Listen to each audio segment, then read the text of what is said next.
Ai rānei, kei roto I te kirikiri mangu o ngā takutai moana I te uru o te ika a Māui, te oranga mo Aotearoa. Koe rā te whakapono o tētahi kaiahu whenua Pākehā no o tautahi. Te whakapono a te Atiawa ki Pōneke, ka hore he huakataka mai ngā kirikiri mangu kia rātau. Koe nei te tehi o ngā raruraru.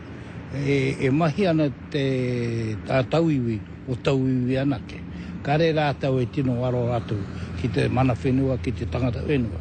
Ko John Rutherford te tangata kei te wero ki te motu, me tahuri mai rātau ki te maina I ngā kirikiri mangu o roto ngā takutai moana o te uru, mai taranaki atu ki tāmaki makaurau. I raro I te moana, koe nā te kirikiri e takoto ana ne.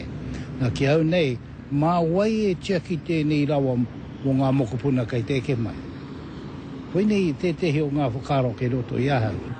E rua ngā kamupene maina no tā wāhi kua whakaputa I o rātau wawata ki ngā kirikiri mangu o ngā onepu o te tauhā wāuru o te ika a Māui. Me haere ki te kōrero ki te iwi, nā rātau te whenua. E kuna, mena hihia nā rātau ki te haere atu ki te kumote ngā mea nei, me kōrero ki te rātau. I hikoe te hunga whakahe ki te kaupapa nei, ngā tiriti o taranaki me tāmaki makaura I ngā marama kua pahure, e mea ana ka tūkini hoia o rātau wāhi whakatā.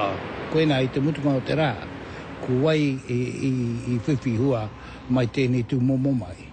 Kāre ko ka te ao Māori, ka hara mai rātau I te kōrero ki ngā iwi, o tēnā ro e kāo, ko kōrero atu rātau ki te kāo ana ki mai, me hoko rai ana. Nā wai e hoko e nei rawa ki te kāo.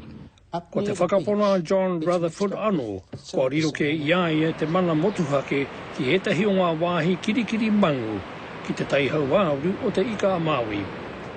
Joe Glenn, Te Karare.